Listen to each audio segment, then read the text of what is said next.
Hey, it's me, your personal trainer. Now, we need to do the most important stretch of all of your muscles, which is stretching your eardrums. And the best way to do that is by listening to an episode of this podcast. Before we continue my first ever journey through the Harry Potter series, just a few quick announcements. I'm going to keep things short and sweet. We have just over 1 week until the end of the Kickstarter for a new podcast project that I'm hoping to launch, Modern Muckraker. That Kickstarter ends on April 29th at 10:58 a.m. Eastern Time. If you're unfamiliar with what Modern Muckraker is, it's a new podcast project that I'm hoping to launch. You can learn more about it at modernmuck.com, and you can go directly to the Kickstarter, which has loads of information about the project, where the money's going, and more at bit.ly/modernmuckraker. And I'd also like to give a shout out to the newest members of our team over at patreon.com/Potterless who are supporting the show. So shout out to Toria Hoffman, MH, Anton Vikstrom, and someone that made their username 3.14159266535827950328241693974592307816280348253421170679. Yes, that is the first 100 digits of pi, and this person is not a producer level patron, so I only have to say this once. A name correction for John Savio, and a huge shout out to our newest producer level patrons Nash Sanadiki and Emael Oscar Thomasson. They joined the ranks of Vicky, Christine, Aaron, Clow, Marchismo, Juan, Rosemary, Maria, Lisa, Audra, Eleanor, Nikita, Rachel, Zachary, Alex, John, Noel, Claire, Rory, Veronica, Lotta, Noah, Tracy, Colleen, Jennifer, Justin, Jacob, Maya, Mark, Polly, Zena, Hardlin, Noelia, Nikki, Kine, Amanda, Kafir, Sarah, Marta, Maya, Floor, Georgia, Skyla, Edel, Professor Threat, Ellie, Michael, Kelly, Kerry, Connie, Jen, Nedry, Will, Marcos, Marique, Ashton, Brittany, Phelan, The Meadows Family, Ginny, Heather, Kevin, Jarl, Peta, Jan, and Callahan, Leah, Bella, Melanie, Becca, Rees, Adam, Joseph, Madison, Tonks, Sabrina, Sophia, Farzan, Melanie, Matt, Okamahime, Boney, Pony, Kelsey, Ricky, Taylor, Megan, Riley, Laurel, Erica, Miranda, Kendra, Natanya, Yogan, Darcy, Sandra, Craig, Leor, Demi, Michelle, Henrique, Casey, Megan, Sat, Jack, Sophia, Dane, Robin, Chick, Mermaid, Daddykins, Gregory, Kawkaw, Nina, Ribbon, Brittany, Gavin, Jack, Serenity, Emily, Haley, Sabrina, Jenna, Laura, Gila, Eileen, Annette, Kirsten, Hufflepuff, Brett, Mary, Artemis, Trans People are People, Samantha, Nina, Tatiana, Taylor, Karis, Vomit Spiders, Tony, Joe, Punkfish, Wire Warrior, Catherine, Joe, Michael, Maya, Jasmine, Neely, Tate, Sam, Adriana, John, Jody, Dana, Steamed Nuggets, and Can't I Potter, who always remember to put sunscreen on their neck before they go on a hike, because if you didn't do this, you would burn your neck like you always do when you forget to put on sunscreen. If you want to be like one of these amazing patrons and get access to bonus episodes, monthly live streams, director's commentary, and more, you can head on over to patreon.com/Potterless. But without further ado, let's get into episode 173 of Potterless, part 3 of our My Immortal coverage, guest starring Sequoia, Simone, and Kim Harris.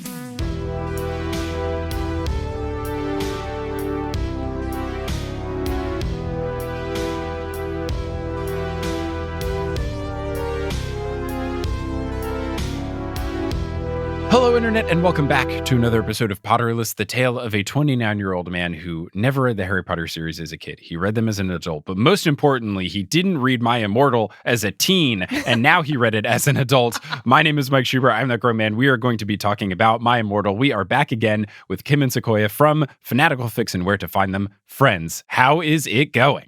Woo! Correct response. Woo! Yeah, I agree. I second that. So ready to flip off all the preps. Mm-hmm. This whole thing just gives me so much energy and the vibes of, I forget what it is. Was it the Vine or some short video of two teenage girls where they're all wearing intense makeup and they're saying something like that they're Raven sadness? Is this ringing any bells? Where it's like they're like 12-ish-year-old girls and it's like, hi, I'm whatever, and MCR, I'm trying to goth girls meme. I feel like I'm speaking. Yes, okay, here it is. From Tara and Raven. Oh, it's called right, A Shout okay, Out from Tara and Raven. I'm Raven, your Bath Princess of the Darkness. And I'm Tara. And we're sitting here in Tara's room, rocking out to MCR and celebrating 2009, or the new year. Which we don't really understand why people are making such a big deal about it, because really, one more year is one more year that everyone's closer to death. I think these are the YouTubers that some people suspected were Tara and Raven from My Immortal. Oh. There were people that suspected that these were our illustrious authors, but those two individuals did deny that. Dang. I mean, it is just perfect because they talk about My Chemical Romance being their favorite band and their names are Tara and Raven, so we don't know what came first, the chicken or the egg, but there's some sort of cross inspiration going. Absolutely. So last time we left off, we finished chapter 13, as gothic as we could be. Mm-hmm. And our heroes, Vampire and Ebony, have teleported to Voldemort's not-so-secret lair, and they heard him shoot off a killing curse. And now we get into chapter 14, which does begin with, viewer discretion is advised. Except it's Or does it say viewer excretion advice? You got me, folks.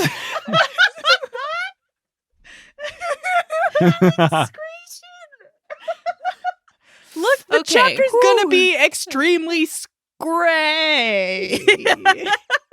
I was like, oh no, I don't know if I'm ready for extremely scray material. Maybe I should click away. So apparently, it wasn't Voldemort, even though Ebony told us it was Voldemort. Mhm. It was Wormtail, but Wormtail is not Wormtail. Worms aren't gothic enough. Mhm. He's Snaketail. But much like everyone else in this, he's a teenager. He's 16, and much like everyone else in this, he also loves Ebony. Mhm. So here's where we're at full Mary Sue, where every character does love Ebony. Yeah, I think at the beginning the author was getting that pushback because like every single OC in this time period got that pushback. Critical reviewers were pretty anti-OC. And then I think they really ramped up the Mary Sue-ness as we went along. Yeah. So Ebony doesn't really give him much of a chance. She kills him almost instantly by stabbing him in the heart. All right. Okay. This is where it gets extremely scary. This is where the viewer Oh! excretion is Is advised. that what was scary? Yeah. That was the V-hour excretion. Oh, the author does say that blood pours out like a fountain, and that is scary. Gross. Scray. Yeah. That is scray. Okay. So then we hear, quote, Snaketail, what art thou doing?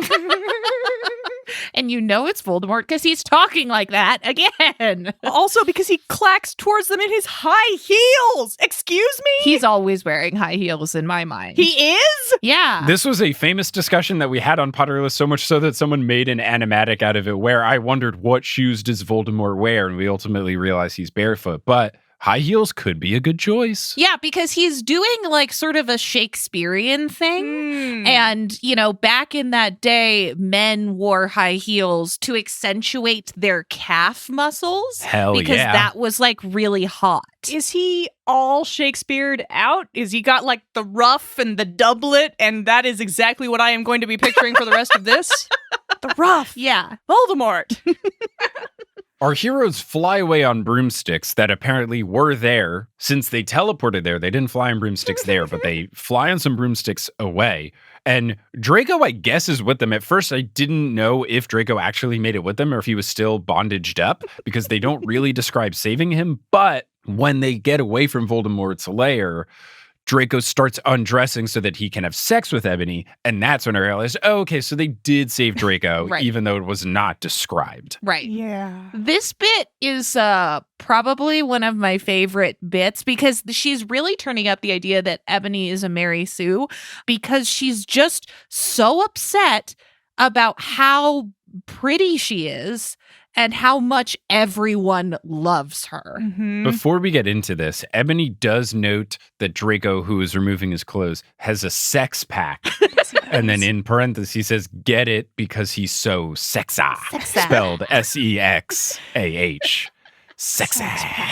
What does a sex pack look like? You know what? No, It's I don't want to know. It's a six I'm not pack, gonna- but it's No, just thank you. hot. It's just when you're hot and you have a six pack. Yeah. You've got a sex pack now. Oh, okay. Okay. That's okay then. So Ebony basically wants to go full Joan of Arc, saying that being so beautiful is a curse because everyone loves her.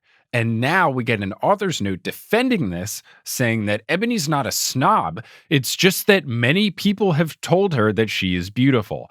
And I love that the author here, probably intentionally, is missing the point of the ire of the commenters. They are mad that everybody loves Ebony because the author has decided that this is how everyone feels, and that makes Ebony too much of a Mary Sue. But I like that the author thinks, or maybe, just to make them even more upset, writes, no, see, she's not a jerk about it. It's just a fact that everyone does love her because they all think she's beautiful. So it's like, don't blame me. Yeah. This is just how it is. Yeah. This world that I've created. She's not a Mary Sue because she's sad about what a Mary Sue she is. Exactly. And she says something really, really just chef's kiss to me here, where she says, why couldn't Satan have made me less beautiful? Mhm. Mhm. Oh, and I don't have anything to say about it besides that it's just beautiful. It's just beautiful. She clearly doesn't understand what's going on or what a Satanist is. She just sort of puts Satan into random places in the story and dialogue, and it's great. God makes the preps, Satan makes the goths. So chapter 15, Ebony runs off crying while Draco calls for her to stop. She's crying, but then realizes that she has to go to biology class? Yes! Biology class. Yes. In Hogwarts. Yes. This makes me think that the author was probably a freshman in high school, because that's when I had biology class at the very least. Yeah. Either that or they're putting themselves into the world in which Tara is a freshman in high school. Mhm. Like maybe she was a freshman in high school when she had her emo phase. So she's just making, here's what I thought when I was 14 years old references. But yeah, they go to bio. Very good. Very powerful. Wizard biology class. Oh my gosh. What is it? I like it when you actually do see this kind of sometimes when American fanfic authors will fuck up and be like, they were in 7th grade. So in class, Ebony is turning a red pentagram into a black guitar. She claims this is biology. Is it transfiguration? Almost It's certainly transfiguration. Is not. Okay. It's got to be Not transfiguration. how biology went in my school, but Also, did she just like draw a pentagram on a piece of paper and is now trying to transfigure that? I would imagine it was maybe an earring or a necklace or some sort of physical pendant that she is changing. But I'm also confused of the timeline here, because we've already had a class that McGonagall was teaching. Granted, this isn't the one that Ebony was taking. So maybe this is another period of transfiguration class and now Slytherin House is taking transfiguration. But I also just like the timeline idea that they were at school and then just brief detour to save Draco from getting killed, tortured, whatever by Voldemort. Now we're back at school. Oh, dang, I got to go to class. Now, she does successfully turn the red pentagram into a black guitar, but then the guitar turns into Draco, who professes his love. And I thought, oh, maybe this is kind of like the locket where you have a little version of someone and it isn't really them. But no. It's really Draco. yeah. Did she make a Draco clone? I don't think she made a clone, but I think maybe Draco was the pentagram. So maybe Draco animagist or transfigured himself into a pentagram. And then when she turned it into a guitar, it then actually turns back into Draco. But yeah, it's really Draco, professes his love, they kiss, and it's described. The kiss is described exactly as Hilary and Chad Michael Murray's in Cinderella Story. This is what I was talking about. So many great levels of this, because we've already had Hilary Duff be introduced, but it has been established that we hate Hilary Duff because dating the lead singer from Good Charlotte. And she's such a prep. And she's such a prep. But this person is still using this kiss description as a good thing. Even though they're supposed to be a goth, it just proves that it was just a phase because they watched all of the other stuff targeted for people of her age. And it's so good. So much so that she doesn't even write Chad Michael Murray. She writes CMM. Yeah. And we have to fill in the blanks. Yeah. So maybe Tara's a poser. It's so good. It's what it truly is, which is like, no matter what clique we fell into as teens, we still did just consume everything. And we just either publicized only some of them or we only knew in depth about some of them. We all knew everything that was going on, Right. Even if we fit into different cliques. Like I still had knowledge of all these other bands, even though I wasn't listening to them as frequently. But gosh, the choice to include this as the kiss description is incredible. Yes. one of the better funny bits in this story. I think this is one of the best bits. God, it's I wonder just if it's also raining. Ooh. It's gotta be. It's like gotta be raining. It's already been snowing and raining. We can only assume the whole time.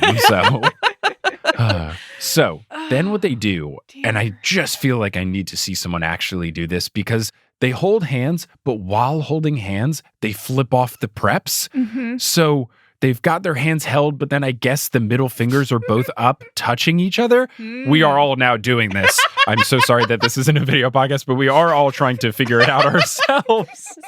So you get them from both angles. Yeah. Ooh, it's a panoramic flip off. Oh. It's a full 360 IMAX 3D flip off. Oh, amazing. So then they leave for a My Chemical Romance concert in Hogsmeade, which has not been discussed at all. There's a poster. It's like, there's a concert happening right the fuck now. Yeah. They leave class and the hallways of Hogwarts are just plastered in this poster, I assume. Wasn't there just a Good Charlotte concert last night? Mm-hmm. Who's on the street team for Hogwarts that's putting up all the posters for the punk bands? It's Diablo and Bloody Mary and Diabolo and Bloody Mary. So we get into chapter 16, and here's where it begins. Author's note, where Tara is mad at Raven for not helping with writing this chapter. Mm-hmm.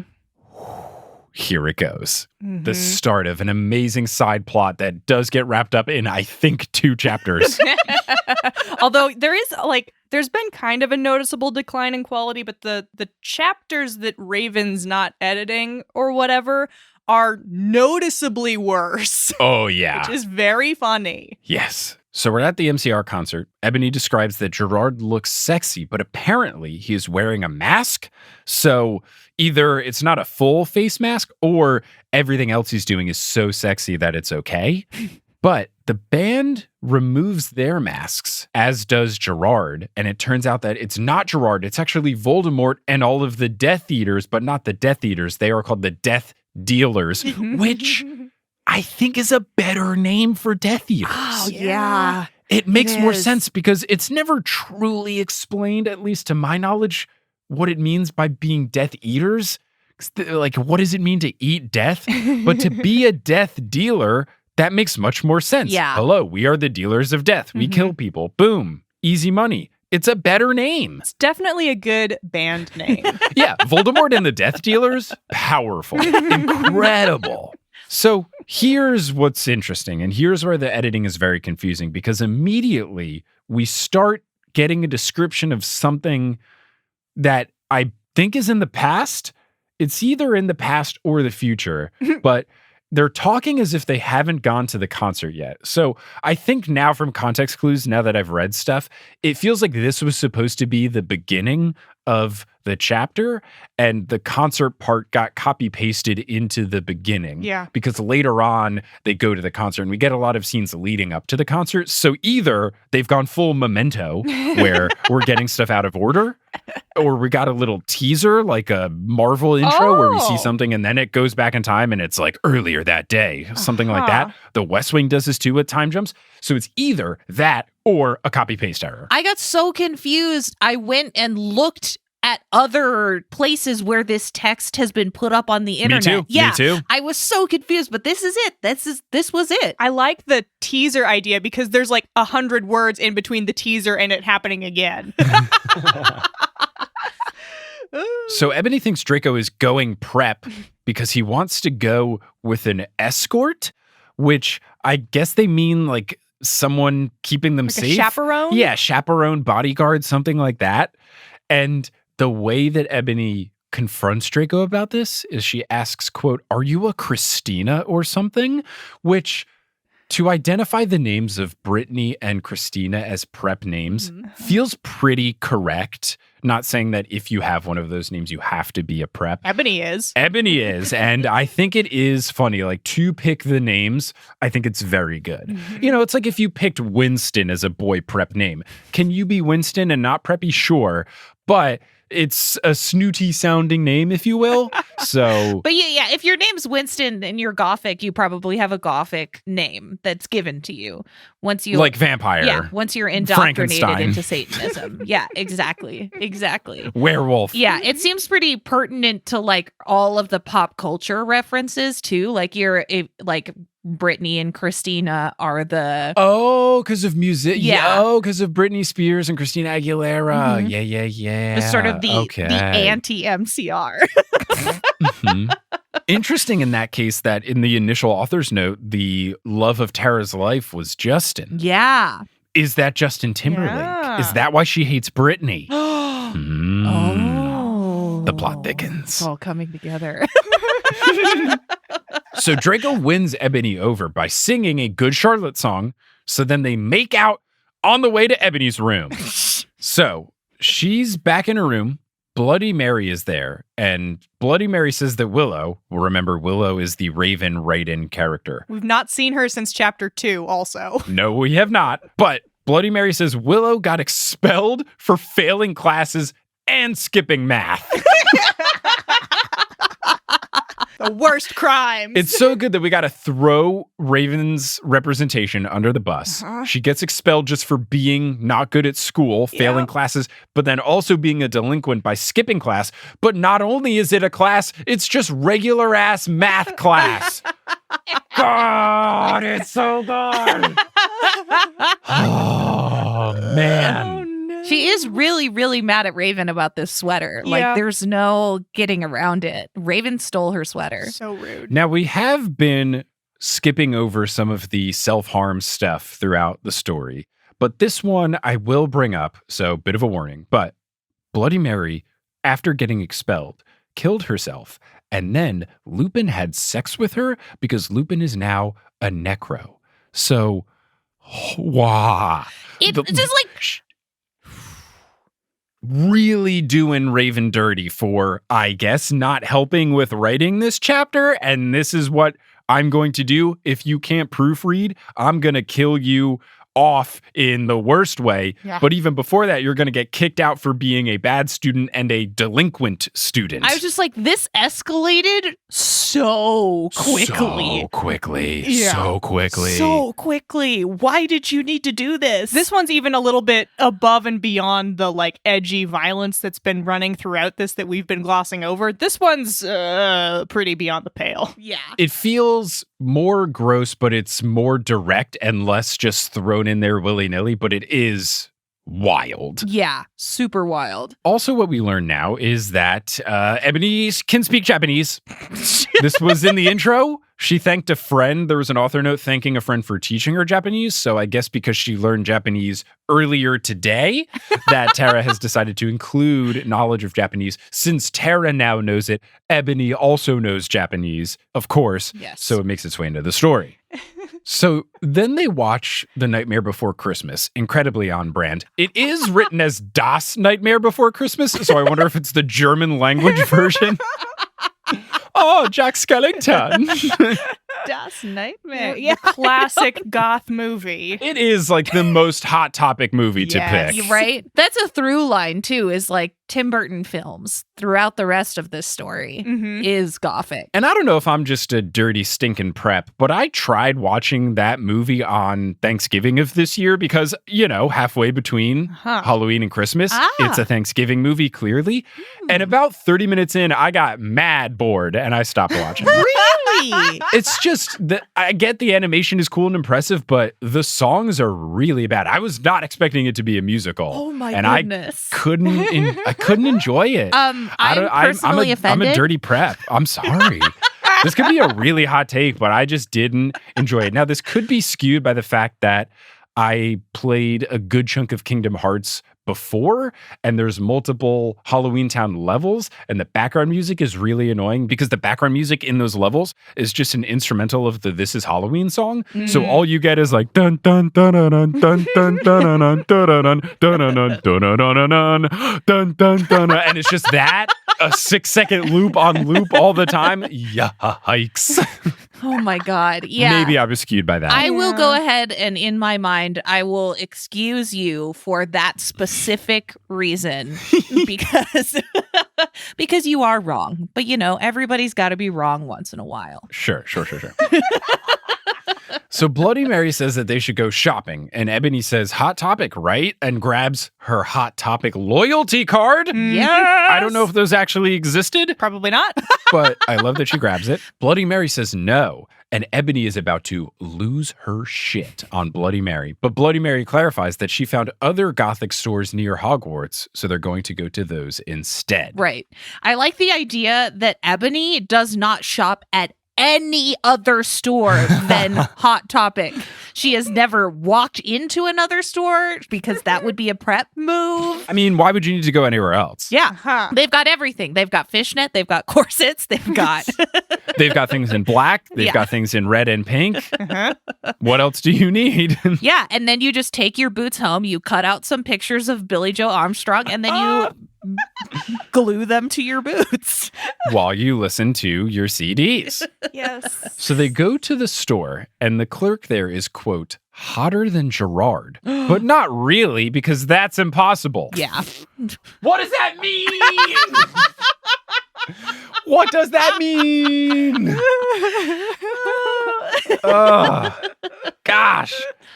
Then the clerk gives them clothes to try on, and these are the clothes that they only give to the real goths, not posers. Yeah. They've got a special back room that is specifically for the real goths only. Which I love. I love that. Having a small store and then, I can tell you're real. Here's the cool portion of the store. I can tell since you're wearing red contact lenses and crying blood that you can probably go into the back You've room. passed the test. Oh, dear. So they start trying on clothes, and the clerk says, oh, it's just so good. Oh, my Satan, you have to buy that outfit. I like that Satan is just goth god. Oh, my Satan. It's good, especially because like in fan fiction all the time, authors will be like, oh, Merlin, or like they'll take whatever, They'll do Merlin sometimes, but like Morgana pops up all the time. And there's like random wizards from other places and just like stick them in as like this, like, oh, Satan. Oh, my Merlin. Sort of a thing. And I love that they're taking that and turning it into this. Incredible. The clerk gives her the outfit because she looks so good in it. Seems like a bad practice, not a good way to do business. Yep. The clerk asks if she'll be at the MCR concert that's happening later. He says that he will be there, and he reveals his name is Tom Ridd. Here's what was fun. I don't know if this was Tara just doing the thing where she gets the names kind of wrong, or if his incognito name for Tom Riddle is just Tom Ridd. If I get rid of part of my last name, they won't know it's me. You think this is Voldemort? Oh, Exactly. no. Oh, it is Voldemort. It totally is. Oh my God. Or Tom Riddle or something. I think it's him in disguise. Incredible. I like that she introduces herself back to Tom Ridd, and her name used to be Ebony Darkness Dementia Ravenway, and her name is now Ebony Darkness Dementia Terraway. Because Raven Raven is no in more. trouble. I didn't even realize. Wow, very good. Thank you so So much. all caps too. The fight has gotten so intense over this sweater, and I'm really worried about their friendship. Amazing. If Raven's a real person, funny, but in my dream world, this person has orchestrated this fight, and I think it's very fun. Yeah. But Ebony does reject him because of Draco, and then heads back to school. And then Hagrid says, you've got to get in the castle right now. And then we get into chapter 17. Not so fast, Pass Mike. It's me, iPhone editing Mike. Sure, I might have forgotten to record this using my high-quality microphone, but regardless, we're going to take a little bit of a break for Wingardium Adredosa.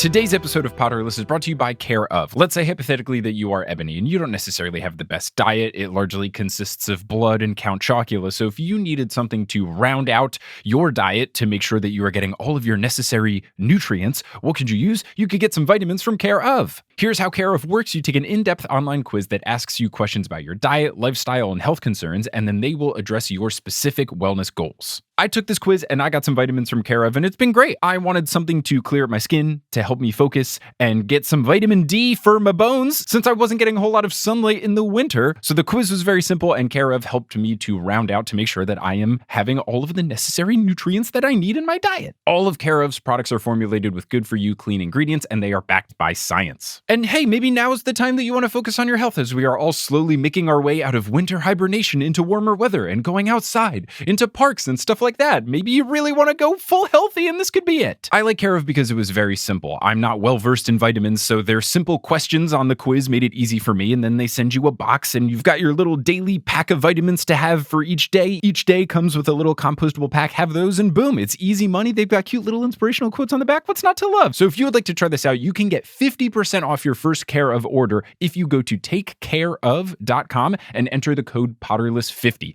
Again, you will get 50% off, half off your first Care Of order if you go to takecareof.com and enter the code Potterless50. So head on over to takecareof.com, use that code Potterless50, and get some vitamins to round out your mainly blood and Count Chocula diet today. And now you'll hear words from a few sponsors who make it feasible for me to be a full-time podcaster. Some of these ads will be read by me, others of them won't. The ones that aren't are inserted locally, so if you live internationally, don't be surprised if you hear an ad in your country's native language. And once those ads are complete, we'll get back to this episode of Potterless.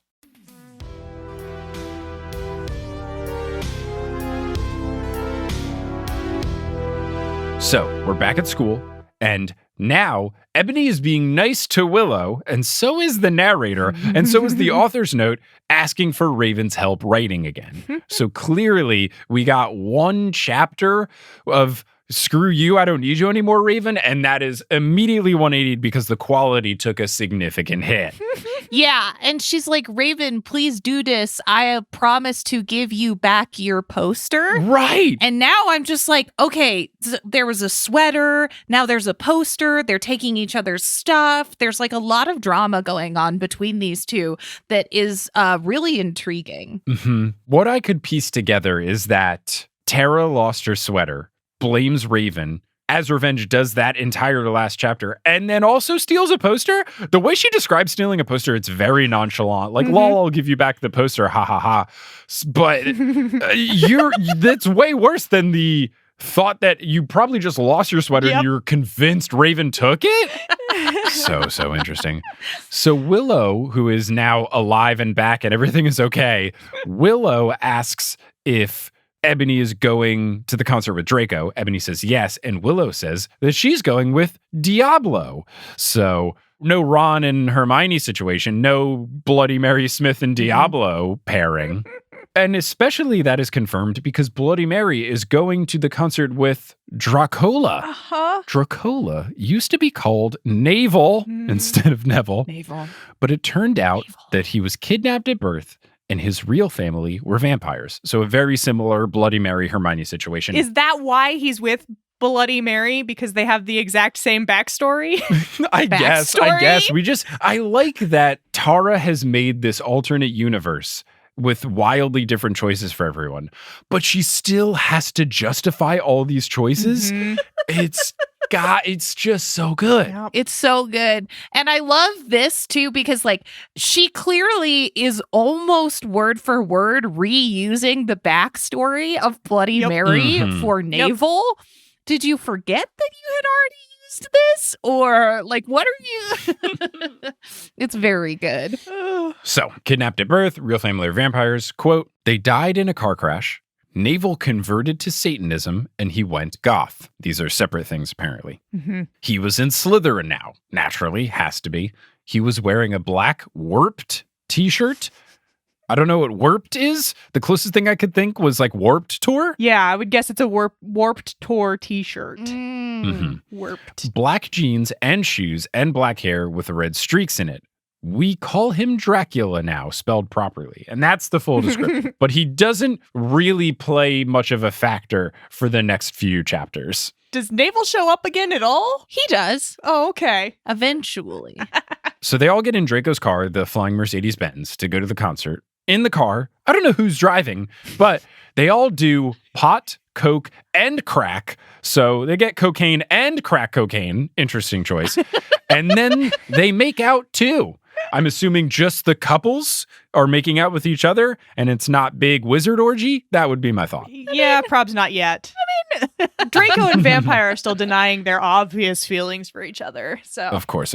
Right. Yeah. So now they're at the concert and the exact same copy paste from the previous chapter concert thing keeps happening. Yeah. Maybe Tara came up with the idea for the concert and then put it at the top of the document to help shape what plot should get us there and then just forgot to delete it. I do that sometimes when I'm typing stuff. So maybe it was that. Maybe. So exact same concert stuff happens with the Voldemort and Death Eater reveal, but enter Dumbledore clad in and this was again, felt like Outer Realms, felt like someone that they would think is a poser, wearing an Uhvirl Lavigne robe, saves the day. An Uhvirl Lavigne my robe. God. Kim, resident punk goth expert.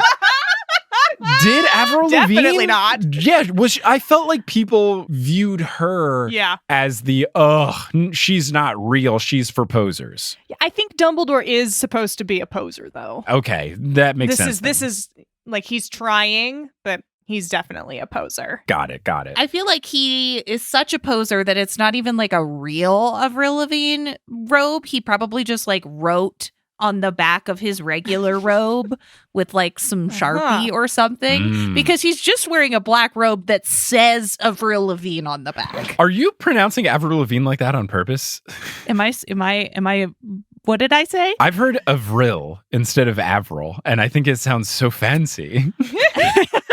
Avril I think Lavigne. I've always said it that way. I don't know. I've always said Avril, but I could be wrong too. Maybe it is Avril. I was not either a prep Right, you were just a big hipster, yeah. so she's Avril Lavigne. Can't say it right or else you'd reveal that. Exactly. It makes me think of when John Travolta tried to say Adina Menzel and said Adele Dazeem. Yeah. They're fancy. Please welcome the wickedly talented one and only Adele Dazeem. That's Avril Lavigne. Woo. So we get into chapter 18 now. Author's note, Raven's back as a friend, and she helped with the writing. So I guess the sweater was found, the poster was returned, all is well. So yeah, we've had a very short hatred arc. 2 chapters and just a little bit, but we're back where we were. And to just have this whole side plot is so funny. For it to only be 2 chapters long is even better. Yep. That's about how long those kinds of fights lasted, I think, when you were in middle school. Oh, me and my best friend Josh growing up used to get into heated yelling matches playing one-on-one basketball against each other one day. And then we would be on the same bus to school the next day and waiting for the bus. We'd just be like, oh, I'm sorry. Yeah, me too. And then everything was fine. And we would listen to Outkast and split earbuds on our Discmans on the bus. So not only is Raven back as a friend in the author note, but we get another Dumbledore curse explanation. Yes. In addition to the headache, he's trying to be goth. So that's why he's yelling and cursing and stuff. Because as of last chapter, we've identified that Dumbledore wants to become a goth now, thus explaining the cursing from 12 chapters ago. Good retcon. Apparently, it's the only way to scare Voldemort or to defeat Voldemort is for Dumbledore to become a goth. I guess Voldemort really is the most devout Christian. Is Voldemort the Pope? So, Ebony wakes up in a coffin, of course, and she says that last night she had sex with Draco to the soothing sounds of Linkin Park. All right. Oh, no. So she goes to the Great Hall. Now, all of the spelling mishaps that have happened are whatever, but to call the Great Hall Grate, I think is very good. Yup. Just cheese graters hanging from the ceiling instead of floating candles. So the Great Hall is cool, but also bad at the same time. It has black and pink tables, But then it's also lined with poser band posters like the Backstreet Boys and Ashley Simpson. But maybe it's a situation where each house decorates a section of the Great Hall. So the Slytherin table side is all punked up, but then the Gryffindor prep side is all Backstreet Boys, Ashley Simpson, etc. Right. Maybe that's what it is? Yeah, I think that Dumbledore is trying to safeguard the Hogwarts castle against Voldemort. So he's really trying to like goth it up. Those are the protective spells, are goth things. Protego is you just holding up a My Chemical Romance poster. Protego. My gosh. Oh, no. Oh, and then it'd be so funny. And I don't know if this happens later on, but kind of like how love is the power that saves all. If Tara gets saved instead of dying because she loves gothic stuff, that would be incredible. You're not dead because you listened to MCR this morning. So Ebony sits with her friends and discusses which punk/emo musician is the hottest. The boys join in too, since they're all bisexual. Everyone's bisexual. Because you've got to be bisexual in order to discuss hotness. Like, I'm a fully straight boy, but I could still argue the merits of who's the most attractive boy. I don't have to be romantically interested in Zac Efron to be like, it's a beautiful boy. So Dumbledore is now apparently keeping this goth look, much to Ebony's surprise and dismay, because he's a poser. This is where I would have liked a specific call out of the Uhvirl Lavigne situation, but we do know for sure that Dumbledore sticking with this goth aesthetic is just him being a poser. He's not a true goth. Now, I don't know if it's goth to go by your first name, but he says that you can now call me Albert, which I guess is the mess up of Albus. But I don't know why going by Albert is more punk goth emo than Dumbledore. Albert feels like more of a prep name than Dumbledore. It's just poser. further proof that he's a poser. He doesn't know. Got it. Yeah. Albert. Yeah, I mean, when we look at our other goths, if they've got nicknames, they are cool, like Vampire, Dracula, Diablo. So maybe this is Dumbledore falling short. Oh, I need a new name. I'm going with my boring name. And what's so funny is that next Willow says that this is just a midlife crisis for Dumbledore. And the knowledge to put that in is so great. Gosh, it's incredible. He's 110 years old and he's having a midlife crisis. Amazing. So, chapter 19, we've got an author's note. Apparently, this is addressing something that had to have been in the comments, but the author's note clarifies, everyone's a pureblood, which doesn't make sense since Neville and Hermione, who have the same backstory, at least for Bloody Mary, they said her mom was a witch, didn't say anything about her dad. We didn't get that exact same breakdown for Neville, but I would assume it's the exact same just because they have the same backstories. But we for sure have confirmation that at least one person is not a pureblood. So why is everyone pureblood now? And what comments existed that she felt like she had to address that? I am confused. A true travesty that we do not have access to those. Gosh, need it. So Draco's sad. Ebony asks why, and he says that no one understands him. Of course. How could they? Yeah, no one understands any of the goths. Because this is nothing. This is all nothing. There's nothing to understand. Yeah. Ebony is mad because what about me? Oh my God. And then runs to the bathroom and cries. I mean, I get it. It does feel bad if you're dating someone. It has been 2 days that, I understand your girlfriend of 2 days. So she runs to the bathroom and cries. She takes out a cigarette and smokes pot. So I guess not a regular cigarette. She's got those drug cigarettes. Those pot cigarettes. Not called blunt, but I guess Tara doesn't know how that works. Or even a spliff. But then Hagrid apparates into the girls' room. And Dumbledore is also here? I don't know if he walked in. I don't know if he apparated in. I don't know if he was already there at the start. But they just want to ask what she's wearing to the concert. Right. And then they say that Draco has a surprise for her.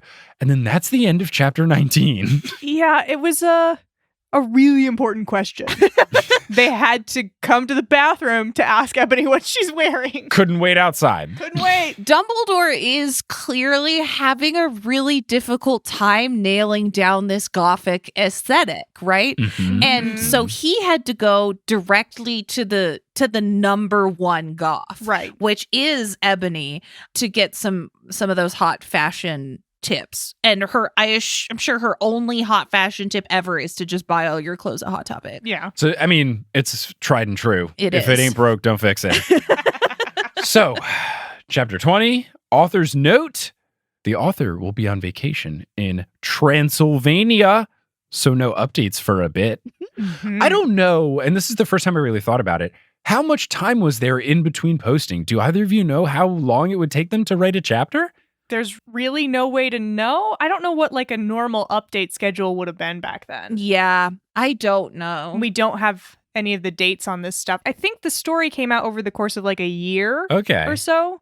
So they were probably doing maybe like weekly updates. That would be my guess. Maybe with some more in between, especially when they ask for more reviews before posting an update. Right. Mhm. So this concert that they asked her about is another MCR concert. They're doing round 2 since Voldemort ruined the first one. Yeah, that Mhm. wasn't a real MCR concert. I thought that the MCR concert was definitely like a ruse the whole time, but there's really an MCR. They were actually, what happened? I guess they got kidnapped and locked in their trailers or something, because yeah, all signs point to it was a real concert, but then Voldemort and the Death Eaters, I don't know, I guess the classical like tie them up, take all their clothes, and then look at us, we're performing now. Yeah. Mm. And then they're nice enough, MCR is nice enough to, push back all their tour dates so that they can actually do a real show in Hogsmeade. Of course. So Lupin comes to Ebony's room asking for condoms. She says no. And then later she goes to the Great Hall and him and Snape are doing it. That's what the condoms were for. Mm. At least, of all the weird things, especially that happened for Lupin, at least he's practicing safe sex. Yeah. Yes. But here is some good momentum immediately ruined because Dobby, who's a character here now, was there. And he was watching, Oh, God. and he runs away crying when Ebony arrives. Not explained why. Does Dobby ever come back? Nope. Who's to Nope. say? Nope, it does not. Ebony then takes a photo of this, feels hypocritical Yep. since she didn't Definitely like is. the documentation of her taking a bath. Takes a photo as blackmail to show, to quote, Dumbledore, which is a great misspelling. Ebony then goes outside. Vampire is there, and Vampire offers to bring her to the concert because he says that Draco told him that he wasn't gonna go. And he's got a flying car that's black that he got, quote, from his dog father, Sirius Black, which I guess is a typo of Godfather, but because of his animagiousness, he is his dog father. He is. That is an accurate title. And not only is it a black flying car, but it's got a vanity plate that says MCR 666, which is an upgrade over Draco's, which only said 666. Exactly. And further upgrade, his front vanity plate is a different vanity plate, and it says Ebony. It says Enoby. Oh, sorry. Yes, sorry. It does say Enobi. Oh, but incredible. It's just the way to show that he's got a cooler car is that it's got better vanity plates. Yeah, that's what I always think a cool car is. You gotta have the best vanity plates. Oh my goodness. I guess he got this car from Pennsylvania or a state where you only need a back license plate and then your front license plate can be whatever. But I don't think normally what you do is you have a vanity plate that isn't clearly a fake just placeholder. Like you'll see those cars, and I don't know if Philadelphia still does this, but at least when I was growing up, back plate was all you needed. So you'd have people have regular license plate in the back, and then in the front it would be like, "Hey, you go Eagles" or something, like. But wild stuff for Vampire here. So they go to the show, and then they make out. Ebony, what are you doing? Ebony. You got so mad at not even Draco and Harry currently dating while you're dating, but having dated in the past Yeah. and had a relationship that was so serious that you got matching tattoos. But she just very casually, very hypocritically starts making out with Vampire, and then she sees Draco crying in the corner. It's very sad. The drama, the relationship drama is so nothing. and it's all her fault. Yes. You did this. Well, she was in the mosh pit portion, and she was looking at the band, and Gerard was so hot that she just sort of had to make out with whomever was next to her. Happened to be vampire at the time. I guess. Just got so horny from looking at Gerard Way. Oh, no. So chapter 21, we've got an Ebony. author's note.